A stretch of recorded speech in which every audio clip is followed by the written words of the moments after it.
Bom, queridos, então vamos dar início à nossa reunião virtual desta noite. Então, muito bem-vindos, né? Todos nós somos nessa confraternização, nesse recanto aconchegante que é o francisquinho, não é?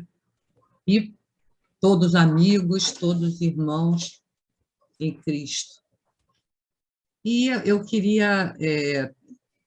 eu me confundi e tinha pensado que hoje era o dia do amigo. E não sabia por que tinha vindo na minha ideia falar sobre isso. Mas não é dia do amigo, sabe? Mas, de qualquer forma, eu vou ler a mensagem sobre o dia do amigo, sobre o ser amigo, o amigo de si mesmo, que é o título dessa mensagem, tá? Amigo de si mesmo. Verdadeiras amizades são presentes que a vida nos oferece. Sempre haverá escritores, poetas, romancistas a cantar as benesses e alegrias que uma amizade pode nos ofertar. A vida sem amigos é menos colorida, mais pesada, um tanto atribulada. São os amigos que dão uma cor a mais no cotidiano, que aliviam nossas penas e acalmam nossa caminhada. E tão excelente se faz uma amizade, quanto raro é se encontrar um amigo, amigo desses de verdade, que tem no altruísmo, na generosidade e no carinho o toque do seu agir. Amigo que é capaz de nos dizer não, quando mais fácil seria concordar. De não compactuar com os nossos desatinos, quando mais cômodo seria consentir. De não aquecer com o nosso erro, quando mais confortável seria aprovar. Faz-nos muita falta o aconchego de um amigo. Somos tão carentes de uma amizade verdadeira, que não raro damos o nome de amigo a quem não faz jus a tal apreço. Confundimos a nobre virtude da amizade com aqueles que conseguem conosco dividir os risos fáceis, mas que percebemos se ausentam nos dias de austeridade. Incluímos no rol dos nossos amigos, enobrecendo-os com o título, aqueles que são capazes de, afundados em erros e infelicidades próprias, nos arrastarem para os mesmos vales de dificuldades morais pelos quais trafegam. Carregamos, não raro, marcas profundas de carências emocionais e uma ansiedade intensa por criar laços de amizade para aplacar a sede de afeto. Por conta disso, vinculamos-nos a essa ou aquela pessoa que pouco faz por nos merecer a honraria da amizade. De maneira rápida e breve, já estamos nós a confiar e a fiar longas horas em conjunto com esse ou aquele que nos surge, sem nos apercebermos do que traz na alma, dos valores, nem sempre nobres, com os quais prefere pautar sua vida e das viciações morais que elegeu para se conduzir. Assim, o dito popular que afirma antes só do que mal acompanhado passa a fazer sentido nesses momentos de ansiedade por construirmos laços de amizade nem sempre saudáveis e proveitosos. Se aguardas aquelas almas que façam jus ao galardão da amizade, acerena-te um tanto mais. Elas chegarão. A solidão, em alguns momentos, se fará melhor companhia do que ilusórias amizades que poderão te carregar por experiências de difícil monta. Apacienta-te perante a vida e aguarda sem desanimar. Fica atento e tranquilo, porque o tempo não decepciona a quem sabe esperar trabalhando. Sê, antes de tudo, o melhor amigo de ti mesmo. Não te permitas corromper teus valores, desviar o rumo que elegeste, sair do roteiro feliz e correto que escolheste. Lembra que ficarás carregando felicidades ou dificuldades que amealhaste na vida, respondendo por todas as opções que fizeste no teu caminhar. Então, esse trecho é da redação do Momento Espírita, com base no capítulo 15 do livro Ações Corajosas para Viver em Paz, pelo Espírito Benedita Maria, psicografia de Raul Teixeira. Então, queridos, Me lembrei do amigo porque o nosso melhor amigo é o nosso Mestre Jesus. É aquele que está sempre conosco, a quem a gente pode recorrer em todos os momentos. Um outro querido amigo é o nosso guia espiritual, que caminha conosco, que nos orienta. Então, nós temos muitos amigos e temos realmente essa amizade verdadeira, é um bem muito precioso, não é? Então, uma boa noite a toda, a boa noite a quem eu não vi que tinha chegado, e vamos então para a nossa prece de abertura dos nossos trabalhos. Graças a Deus, a Jesus e a Francisco de Paula. Pai amado, de infinito amor, de bondade e misericórdia, nosso amigo, o guia das nossas vidas, o querido amigo Jesus, Francisco de Paula, os mentores da nossa casa, e ao Pai Jacó, o mentor desta sessão, nós agradecemos com muita humildade, com muita gratidão, a oportunidade de nos reunirmos em nome de Jesus para esses momentos de aprendizado, de confraternização, de congregação.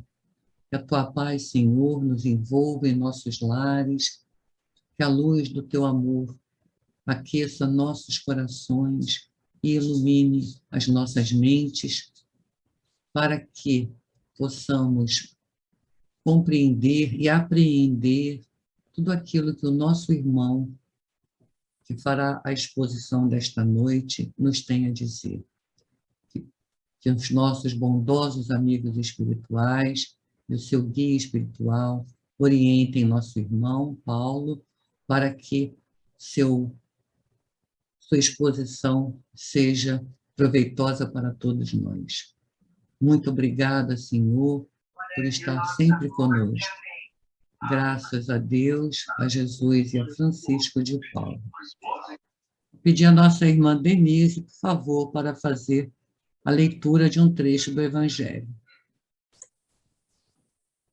Graças a Deus, a Jesus e a Francisco de Paula.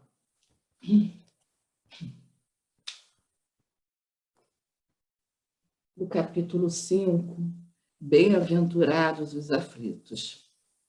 Perda de pessoas amadas, mortes prematuras.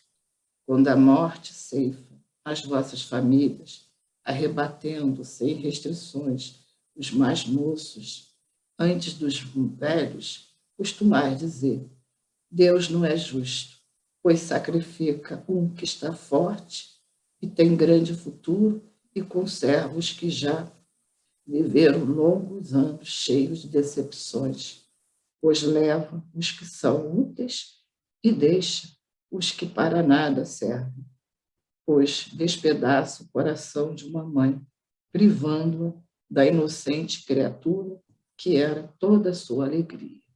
Graças a Deus, a Jesus, a Francisco de Paula, Pai Jacó.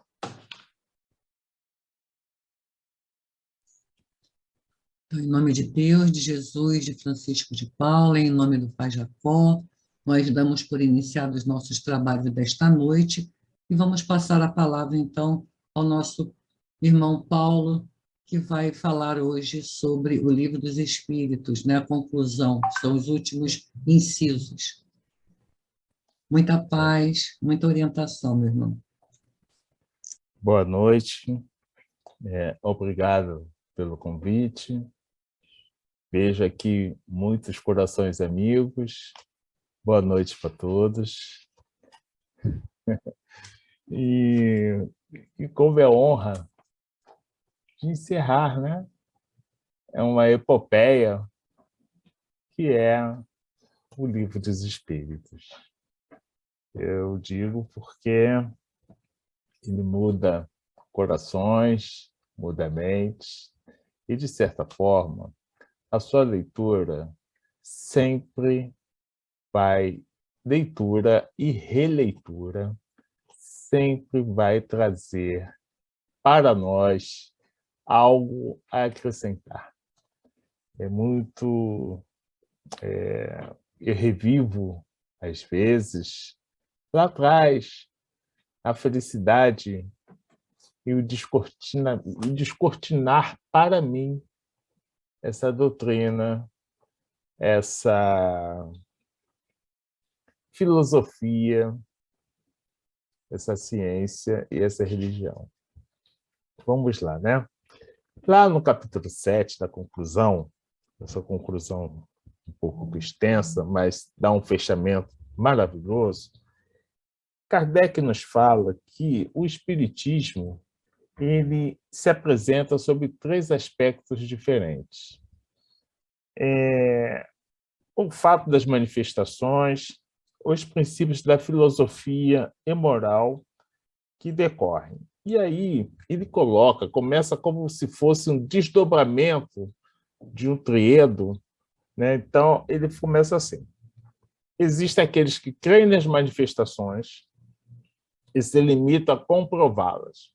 Esse foi o meu começo lá. Eu vi a manifestação, vim da Umbanda, eu vinha lá, né? Vi a manifestação, mas eu não conseguia descortinar o que está por detrás dessas manifestações. Eu vi ali apenas a incorporação, né? Algumas coisas ali. Aqui, paulatinamente, aí eu me lembro quando eu li o que é espiritismo, aí você começa a descortinar as consequências morais. Você começa a desdobrar esse véu. E aqueles que eu agora estou nesse rudimento, assim, estou tentando me esforçando para praticar essa moral. É difícil. Então, por quê? Porque aí você começa a ver a ação e as consequências da ação. O importante não é nem a ação, o importante é a consequência. O que você pode fazer, o que você não deve fazer e o que você deve evitar. E aí isso conforme aqui está no texto, uma nova ordem de ideias, uma inteira ordem de ideias que nós passamos a vida inteira descortinando. Interessante isso, a vida inteira, porque atrás desse véu existe todo um mundo que a gente tem pálida lembrança. Antes não víamos, ele estava na nossa frente, mas não tínhamos como decodificá-lo. Então, às vezes, vem aquela... Eu, graças a Deus, assim, eu consegui entrar no espiritismo, consegui ler antes de vir aquelas dores. Quando vê a dor, eu já estava lá dentro, certo? E que também foi difícil. Então, vamos lá.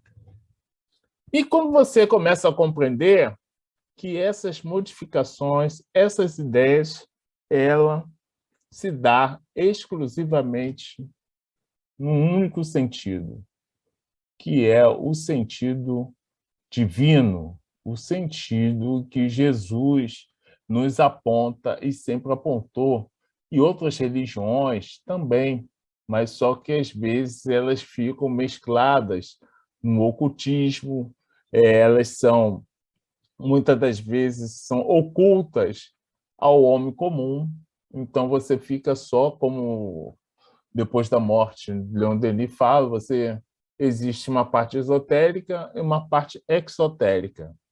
A parte oculta fica para os doutos, e o resto fica para aqueles nós do povo, como a gente pode começar a falar assim. Mas os adversários do espiritismo, eles negam sistematicamente, e Kardec vai também colocar em 3 itens, 3 tipos de adversários. O primeiro que nega sistematicamente. E aí a gente pode ver, como é que você vai negar sistematicamente algo novo?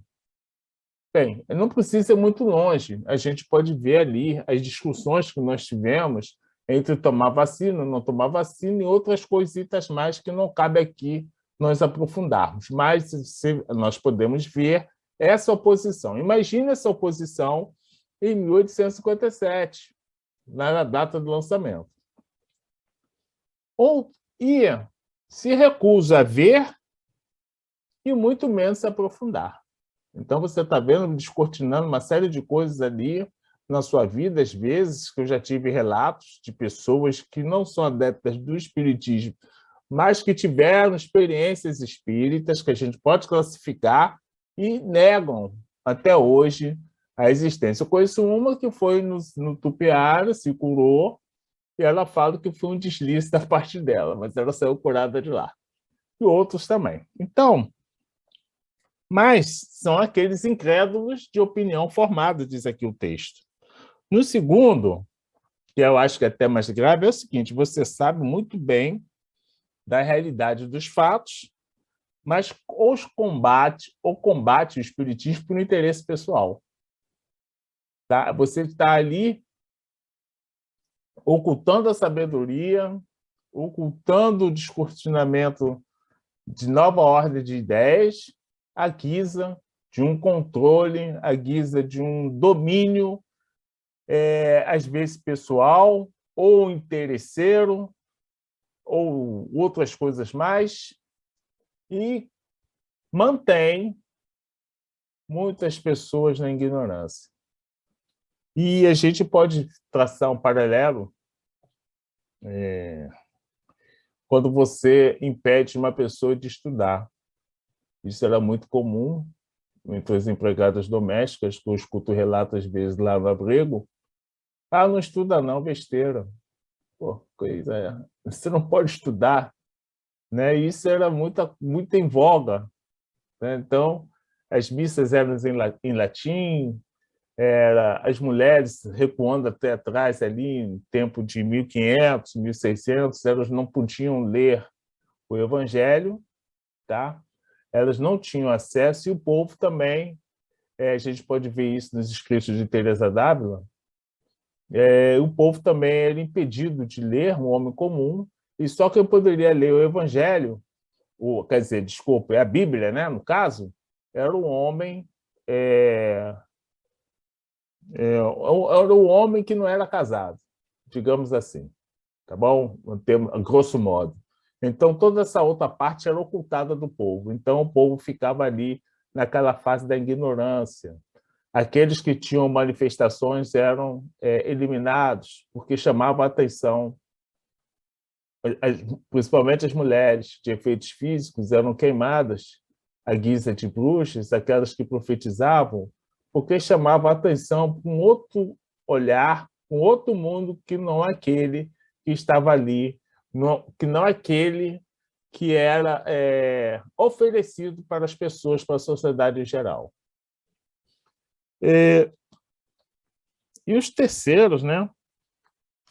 Aqueles que acham, eu não vou seguir o espiritismo, não. Mas por que tu não vai seguir o espiritismo? Não, tem muita coisa, muita regra, muita moral, né? Eu já escutei isso também, né? É muito complexo. Não vou seguir. A pessoa sabe, ela tem até ciência do que ela está fazendo, muitos pensamentos são errados, mas ela não quer se corrigir. Ela prefere ficar num outro fluxo de ideias que não se opõe ou que não reforma. E aí eu chamo a atenção para a leitura do início, né, que a Márcia Val fez do amigo, né? O que é o Evangelho? O Evangelho é o amigo divino que nos é ofertado e que nos faz relembrar sobre diversos aspectos a doutrina de Jesus. E quando você se recusa a ler, seja qualquer livro sagrado, não estou falando só do Espiritismo, mas são livros, porque Deus dá diversas religiões para que, como a gente sabe, né, a evolução espiritual, cada um de nós, em determinado momento da nossa reencarnação, vai professar um credo, tá, que esteja adequado para a sua consciência. Então, se você se recusa a pegar essa tábua, a esse amigo divino que lhe é oferecido, você pode naufragar na sua existência. Então, a gente sabe que Deus sempre nos oferece o amigo divino. E a gente sabe que o amigo divino maior é Jesus, aquele amigo que está por detrás de tudo e que nos dá a mão ou que nos carrega, mesmo a gente não acreditando, por diversas vezes na nossa existência. E ele fala que os primeiros são movidos pelo orgulho, os segundos pela ambição, o terceiro pelo egoísmo. São chagas morais em que nós também temos. Não vamos colocar no outro, nós também temos em maior ou menor grau, em algumas situações maiores e outras menores. Então, aqui a gente começa a fazer não só esse passeio, quando ele propõe aqui a conclusão do Livro dos Espíritos, mas um passeio também pelas nossas crenças, pelos nossos valores, pela nossa consolidação disso tudo. E outra coisa também, eu acho que a gente tem que entender que nós estamos no processo. No processo. E eu vou citar aqui, avançando aqui, mas eu vou citando, eu era mais gordinho também, tá? Aí eu fui fazer vigilante do peso. E ela me falou uma frase interessante. Se você, naquele dia, comer mais de 100 gramas ou mais, no outro dia você equilibra. Então, se você cair, você levanta e segue. E é isso que nós precisamos entender na nossa trajetória. Não podemos só nos culpar achando que nós erramos. Não, se eu errei, eu vou levantar e vou seguir procurando não errar novamente. Vamos lá. Seria presumir demais, eu vou ler um pouco o texto, da natureza humana supor que ela possa transformar-se de súbito por efeito das ideias divinas. É por isso que eu falei que nós estamos num processo. Nós estamos nesse processo de transformação. Ah, Paulo, está no processo? Vou lá. Toda vez que eu vou fazer ressonância, eu tenho medo do resultado. Não vou dizer aqui que eu encaro o resultado rindo. Eu vou abrir aquele envelope e vou dar ufa quando está tudo tranquilo. E vou me angustiar ainda quando os exames estão fora dos parâmetros. Mas a gente sabe que quando a gente começa a assimilar essas ideias, a gente vai tendo uma maior tranquilidade ao encarar certos obstáculos em nossa vida, porque a gente descobre que existe uma coisa chamada tempo, o tempo que leva a isso tudo, o tempo que é o Senhor de tudo, que nos faz nos transformar lentamente sob a ação da pressão. Leon Denis fala que a doença, os obstáculos são imensamente necessários para o nosso desenvolvimento moral e intelectual. Por que isso? Porque quando a gente começa a descortinar a filosofia espírita, e eu vou ler mais uma vez, assim, o primeiro e mais geral consiste em desenvolver o sentimento religioso até naquele que, sem ser materialista, olha com indiferença para as questões espirituais. Então, quando você começa a ler o Livro dos Espíritos, você começa paulatinamente, é lançado uma semente em sua alma que nos leva a nos transformar. Pode ser que, no primeiro momento, você não tenha consciência disso. Mas, passado a onda, você pode olhar para trás e perceber, como de muitos nós percebemos, quando passa aquele sofrimento e você olha para trás e eu aguentei, eu consegui. Tá? As duras penas, sempre ajudado pelo amigo Jesus, mas a gente consegue, de uma certa forma, passar pelo sofrimento. Ele sempre vai deixar um efeito em nós, um efeito da evolução e da consolidação da nossa fé. E a gente tem o segundo efeito aqui, que é a resignação nas virtudes da vida. Obediência e resignação, que está lá no Evangelho segundo o Espiritismo. E a gente aprende, né? Porque quando você lê esse texto, Obediência e Resignação, você tem que pregar a sua mente, o seu raciocínio, para poder entender. E aí o ferramental do Espiritismo fala o que está acontecendo com você. Então você não vai achar que Deus é mau, né? Não é isso. Então você começa a entender que você está implicado naquelas suas ações, como a Denise leu ali, o capítulo 5, causas das aflições do Evangelho, começou a ler. Eu gosto mais do Evangelho, capítulo 6, tá? Cristo Consolador. Mas quando você lê todo o capítulo 5, você vê que você está implicado na causa, você é o causador das suas desaventuras. E ele explica com profundidade tudo que acontece na nossa vida. E o terceiro efeito do Espiritismo é entender que o outro também está no processo. É assim, o terceiro efeito do Espiritismo é de estimular no homem a indulgência para com os defeitos alheios. Primeiro que a gente pode explicar isso, de uma certa forma, pela visão da psicologia. Olha, o outro é especular, eu só me reconheço quando olho o outro. Mas a gente pode entender que Jesus, muito apropriadamente, disse a gente tem a tendência, né, de olhar a trave no olho do outro e esquecer do arqueiro no nós, ou vice-versa. Mas a gente começa a entender que todo defeito que eu vejo no outro, na verdade, eu estou vendo em mim. Porque quem muito ama não vê defeito nenhum. A gente pode pensar, Paulo, você está falando besteira? Não, vamos perguntar à mamãe o que ela acha do filho dela. Certo? Então ela vai sempre amá-lo, independente do que ele faça. O amor dela é perene. Então, a gente começa do pai também, tá? Vamos lá colocar isso também. Pai também. Então, a gente começa a entender paulatinamente isso que Deus tem a partir das nossas reações. O amor divino, o amor que move o universo. Eu vou começar aqui. E a gente faz todo o sacrifício em prol daquele que a gente ama com prazer. E a gente vai aprendendo a fazer todos os sacrifícios em prol daquele que nós não amamos também com prazer, porque nós começamos a entender que todos somos filhos de um mesmo Pai.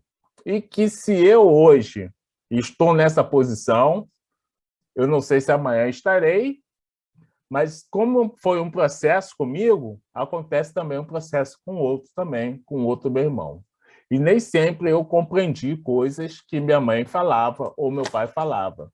Só quando eu fui pai que eu comecei a compreender. Então, a gente pode entender que isso também, o entendimento é paulatino, o entendimento é um processo, o entendimento também vem de uma experiência que nós precisamos de vivenciar, porque não adianta só estarmos só na teoria. Quando você começa a vivenciar e a praticar, aí que você vai ver. Você sai, eu falo uma palavra que o Haroldo Dutra fala, só pode falar do ovo a galinha. Porque quem for falar do ovo e não ter posto, vai falar teoria. A galinha não, ela pode falar com propriedade. Então, vamos lá. No capítulo, no item 8, tem algumas pessoas que perguntam, olha, se os espíritos apresentam uma moral nova, alguma coisa superior... Não, deixa eu falar direitinho. Pergunto a algumas pessoas, ensina os espíritos uma moral nova, alguma coisa superior ao que disse o Cristo? Se a moral deles não é senão do Evangelho, para que serve o Espiritismo? Aí ele compara com o califa Omar, que perguntou se na biblioteca de Alexandria tinha alguma coisa superior ao Alcorão. Como não tinha, ele mandou queimar. Isso é um aviso também para nós espíritas. Não podemos resumir o o Espiritismo há apenas o Pentateuco. O Pentateuco, ele transcende e ensina a nós a olhar debaixo desse véu, a melhorar o nosso comportamento, a melhorar as nossas reações. Mas nós precisamos ler tudo, nos inteirar do mundo. E aí a gente pode examiná-lo com a lente do Espiritismo. Vamos lá. A gente pega aquela lente da reencarnação e explica a justiça divina. Não é? Sem a reencarnação, como é que você vai explicar a justiça divina? Como é que você vai explicar que somos diferentes, nascemos diferentes, em novas sociedades, brancos, pobres, ricos ou não, com dores ou não? Como você explica isso se é leite da reencarnação? Então, mais a gente tem que pensar que o Espiritismo também é uma filosofia. E como filosofia, ele conversa com todas as ciências. É importante a gente aprender a ler, é importante a gente aprender a examinar o mundo com a lente do Espiritismo. Perguntaremos ainda aos que negam utilidade à moral espírita. Por que tão pouco, e eles perguntam, por que tão pouco praticada é a do Cristo, né? Por quê? Mas a gente sabe que os espíritos ele vêm confirmar aquilo que Jesus disse. E é a utilidade prática, e não podemos ignorar que ele falou que não falaria todas as verdades ali. Até porque, quando ele pergunta a Nicodemos, Nicodemos nem consegue conceber que nós tínhamos que renascer de novo. Aí eu fico me perguntando, será que Nicodemos era burro? Se eu fosse se Jesus me perguntasse ali, eu, com certeza, eu perguntaria também. Não entenderia isso, porque faltava ferramental para ele entender. Apesar que nas doutrinas daquela época já se falava da reencarnação, ok? Mas não falava da maneira como o Espiritismo fala. É necessário nascer de novo. E também, vamos colocar... A gente entende tudo que está escrito, que foi escrito pelo Kardec? Não conseguimos. Ainda precisaremos não sei quantas reencarnações para começar a colocar em prática aquilo que hoje nós estamos vendo de primeira mão. Nós precisamos sempre entender que precisamos sempre dar um passo após o outro e o nosso semelhante também. E Jesus veio mostrar aos homens o verdadeiro caminho de bem. Então ele fala aqui, por que não Deus não poderia enviar outros mensageiros para nos lembrar e relembrar o caminho do bem? Já é tão difícil hoje você, mesmo com toda a tecnologia, discernir às vezes o certo e o errado. Por que não ele manda os seus mensageiros para nos esclarecer? E quando ele fala isso, ele fala, não é um só.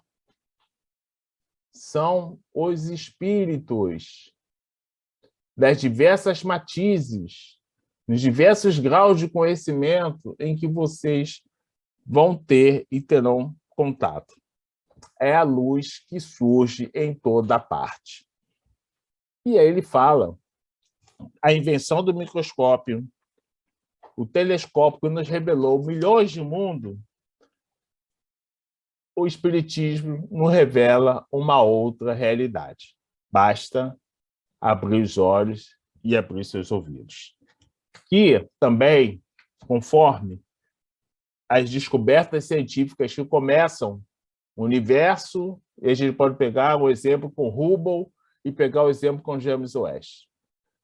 Com Hubble, você via um determinado número de galáxias, uma determinada zona de expansão do universo. Agora, com James West, você vê muito mais.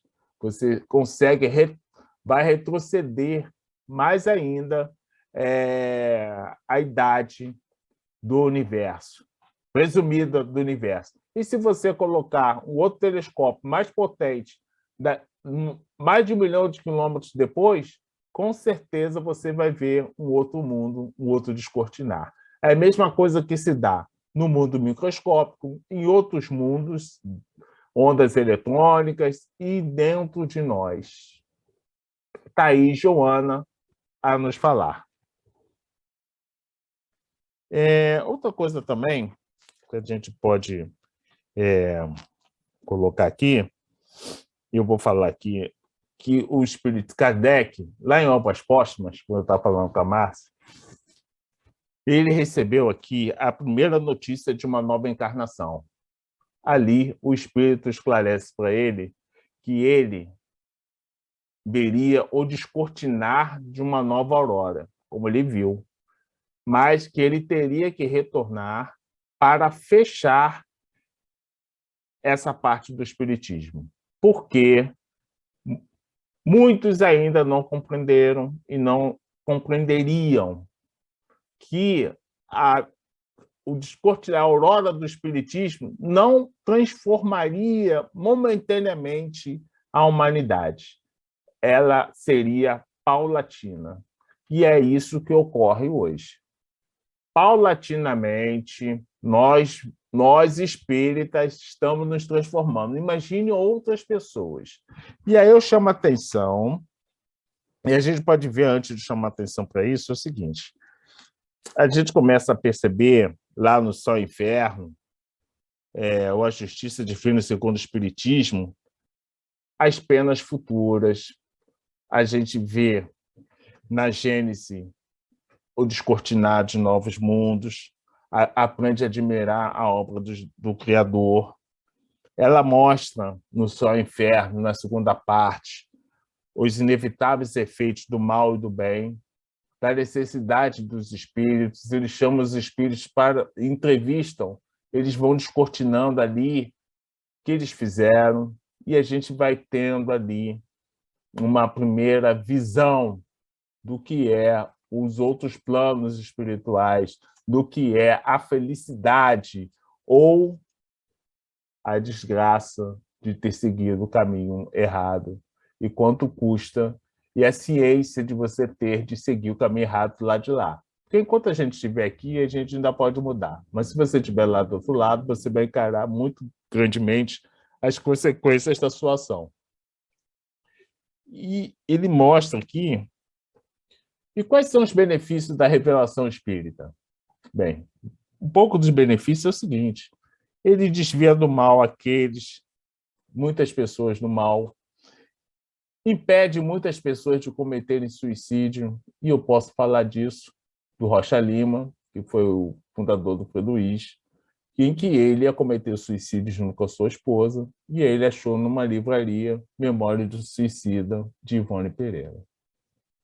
Ok? E aí a gente percebe que a leitura desse livro, Memória de um Suicida, como impediu muitas pessoas de cometerem o derradeiro ato. O futuro deixou de ser uma coisa imprecisa, simples esperança. Mas, quando você começa a ver, a entrevistar, ou numa câmara fechada, ou conversando com o espírito, ou descortinando a sua sabedoria, como Kardec fez, e outros também fizeram, você consegue entender muita coisa. Quem disse a testemunha, põe-se a refletir e sente a necessidade mesmo de conhecer, de julgar e de emendar, de se emendar. E vamos, então, caminhando para o derradeiro final, no capítulo 9. Isso que eu vou falar. Eu chamo a atenção o seguinte: certa vez eu estava lá na Quinta do Boa Vista, na pandemia, lendo O Problema do Ser e do Destino da Dor. E fui interrompido por um grupo de pessoas em que falaram, né? Eu não vou falar qual foi a religião, que o mundo estava uma desgraça, enfim, tudo estava perdido. Aí eu cheguei para eles e falei: não, Jesus está no leme, Jesus está no comando. E tentei esclarecê-los. E eu aprendi é que não podemos nos ocultar. Precisamos, sim, debater com paciência. Não podemos guardar o nosso conhecimento para nós. É lógico que precisamos exemplificar, mas precisamos também iluminar sem violentar. Eu estava quietinho no meu banquinho da praça. Já que incomodaram, também tem que escutar um pouquinho. Aí eu falei isso, Jesus está no comando sempre. Nada está perdido neste mundo. Outra coisa que Kardec vai falar aqui é que, às vezes, tem uma certa divergência entre algumas correntes do Espiritismo, né? Mas eles falam o seguinte: os pilares não estão abalados quanto a isso, que é normal que haja, e que, por exemplo... Mas por quê? Porque quais são os pilares básicos? Ciência, filosofia e religião, ninguém... Da existência do Deus único, da existência de Jesus, da existência da reencarnação. Então, são pilares básicos.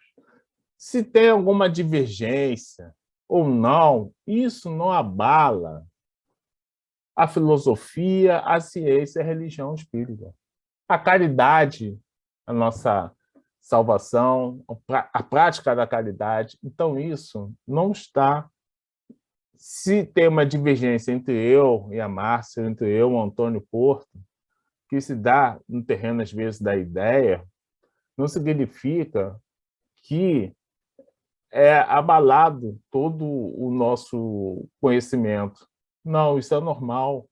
Cada um tem uma visão diferente, mas o fundamento continua o mesmo.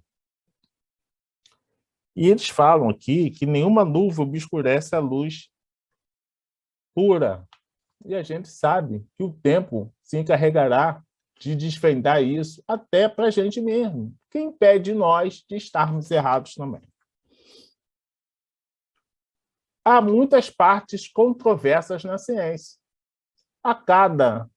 Na linha do tempo da ciência, quanta coisa foi descortinada. E a gente pode pensar que alguns tratamentos eram feitos com sanguessuga, não é não? Ou vocês já se esqueceram? E eu quero findar aqui lendo, eu vou ler mesmo, tá? Santo Agostinho, que é a parte final dele. Peço permissão, um pouco de paciência. Por bem largo tempo, os homens se têm estraçalhado e anatematizado mutuamente em nome de um Deus de paz e de misericórdia, ofendendo-o com semelhante sacrilégio. O Espiritismo é um laço que um dia os unirá, porque lhes mostrará onde está a verdade, onde o erro. Durante muito tempo, porém, ainda haverá escribas e fariseus que o negarão, como negaram o Cristo. Quereis saber sobre a influência de que espíritos estão as diversas seitas que, entre si, fizeram partilha do mundo? Julgai-as pelas suas obras e pelos seus princípios. Jamais os espíritos bons foram os instigadores do mal. Jamais aconselharam ou legitimizaram o assassínio e a violência. Jamais estimularam o ódio dos partidos, nem a sede das riquezas e das honras, nem a avidez dos bens da terra. Os que são bons, humanitários e benevolentes para com todos, esses os seus prediletos e os prediletos de Jesus, porque seguem a estrada que ele indicou para chegarem até ele. Santo Agostinho, muito obrigado, muita paz. Nós é que te agradecemos, Paulo. Foi muito bom o estudo, muito atual. Várias partes cabem exatamente no momento que a gente passa, na nossa vida, no nosso entorno. Muito obrigada. Vale a pena reler a conclusão do Livro dos Espíritos, porque é muito rica, é enriquecedora. Muito obrigada, Paulo. Você só nos ajudou, né, dando as dicas, né, de como a gente vai abordar o tema aí. Obrigada. Bem, então, depois de a gente receber, né, tanto, nós vamos doar. Nesse momento, nós vamos fazer a nossa prece de irradiação, irradiando para aqueles irmãos que passam por tormentos, né, que estão em dificuldades, para aqueles nossos entes queridos, né, que estão em nossos pensamentos, e para os nossos desafetos também, porque nós precisamos nos reconciliar enquanto estamos a caminho. Então, vamos fechar os nossos olhos, respirar profundamente e elevar os nossos pensamentos a Deus, a Jesus, a Francisco de Paula, agradecendo, em primeiro lugar, o amor de Jesus, os ensinamentos que acabamos de receber, nos apaziguando, nos instruindo, nos dando mais elementos para a nossa caminhada, para a nossa transformação íntima. Nós pedimos perdão a Deus por qualquer pensamento, atitude que tenha machucado o irmão nosso. E que nós tenhamos a capacidade também de perdoar quem nos ofende.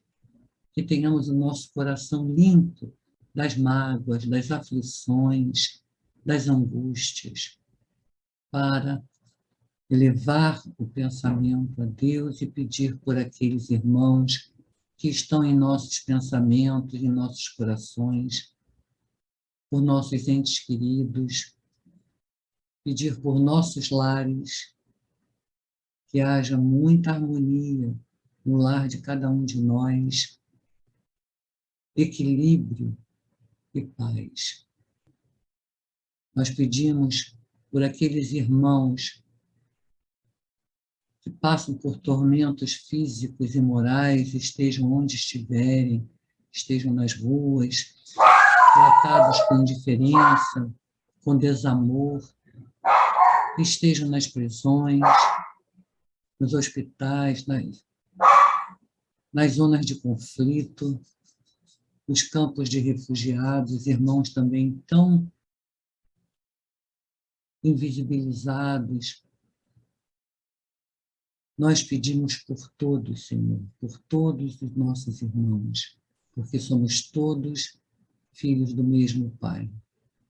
Pedimos por nossos governantes, que tenham muita paz nos corações, para que juntos possam cuidar do bem-estar de seus povos. Pedimos por nosso lar de Francisco, nossos vovozinhos, pelo Francisquinho, pela congregação, pela sede na Conselheiro Zenha, que em todos esses locais que frequentamos e que amamos, haja paz, harmonia, a verdadeira fraternidade, a união. Possamos, Senhor, aqui e agora, nos comprometer a dar sempre o melhor de nós, a sermos úteis, a servir com muita boa vontade, com muito amor em nossos corações. Fica conosco, Senhor, agora e sempre. Graças a Deus. Pedir ao nosso irmão Antônio Porto para fazer a prece para os desencarnados e logo a seguir a Aurora vai fazer a prece de agradecimento e encerramento. Por favor, Antônio. Graças a Deus, a Jesus e a Francisco de Paula. Pai amado, misericordioso, te pedimos humildemente, Pai, que o Senhor ampare aqueles nossos familiares, nossos amigos, nossos vizinhos, todos aqueles que já se encontram na verdadeira vida, Pai, precisando de uma luz para seguir a sua escalada espiritual, Senhor. Pedimos também por aqueles que, por algum motivo, se encontram perdidos nessa caminhada, que eles possam encontrar o verdadeiro caminho, Pai. Que a sua luz possa tocar o coração de todos e que eles sejam amparados, acolhidos e amados nas colônias espirituais que existem em todo o orbe, em qualquer canto do mundo, do universo, Senhor. Que o Senhor possa ampará-los com o seu amor que é infinito. Te agradecemos mais uma vez, Pai, e que eles sejam bem acolhidos, que eles sejam tratados, e que a saudade existe, mas eles estão numa trajetória melhor do que nós que ficamos. Mas mesmo assim, rogamos para que eles sejam muito, muito amados, que eles recebam todo o amor que a espiritualidade possa dar-lhes. Te agradecemos de coração, Senhor. Graças a Deus, a Jesus e a Francisco de Paula. Graças a Deus, a Jesus e a Francisco de Paula, e a nossa gratidão ao querido Pai Jacó. Gratidão, Pai. Gratidão por tudo que recebemos nessa noite, por toda a orientação dada, pela paz, pela serenidade que sentimos, pela luz que aqueceu, que iluminou os nossos corações. Agradecemos, Pai, pelas nossas vidas, pelos nossos familiares, pelos nossos amigos, vizinhos e companheiros de caminhada da casa de Francisco de Paula. Agradecemos também, Senhor, pela casa de Francisco, que nos acolhe, que nos ampara e nos fortalece. Enfim, Pai, estamos aqui cheios de gratidão, porque o teu amor é infinito, é incondicional, e nós sabemos que podemos ficar tranquilos, porque estaremos sempre no seu regaço. Gratidão, gratidão. Graças a Deus, a Jesus e a Francisco de Paula, e gratidão ao Pai Jacó. Bom, então, em nome de Deus, de Jesus e Francisco de Paula, e em nome do mentor desta sessão, Pai Jacó, nós encerramos a nossa reunião, mas eu tenho uns recadinhos rapidinhos para vocês, tá bom? Em primeiro lugar, para dizer que quarta-feira agora é feriado, então a casa não abre, está fechada, tá? Não vai haver atividade nenhuma. O outro recadinho também para vocês, importante, é que 2 sessões públicas vão retomar as atividades em outubro. Isto porque tanto uma quanto a outra estão com a grade de estudo de setembro no modo virtual. Então, eles preferiram fechar essa grade para, então, começar em outubro. Uma é de quarta-feira às 20h, vai começar dia 5 de outubro. E a outra é de terça às 17h, que ainda não tem data, tá? Ainda não tem uma data definida. Elas vão me informar. Então, vai ficar faltando só uma sessão lá da sede para reabrir, tá? Nós também estamos convidando os irmãos para se tornarem sócios da congregação, contribuindo com qualquer valor para as nossas obras de assistência social, especialmente o nosso asilo, com os nossos vovozinhos.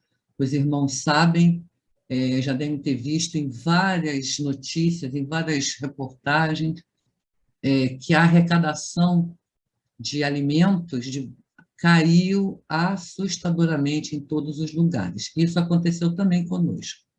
Então, quem puder levar na congregação e deixar lá 1 quilo de alimento não perecível, será muito bem recebido.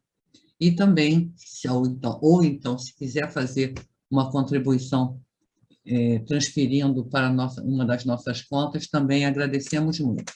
Lá para o Lar de Francisco, eu recebi um pedido da Eliane de que estamos precisando de geriatra, terapeuta ocupacional e mais um pedido também que ela me fez, geriatra, quer ver?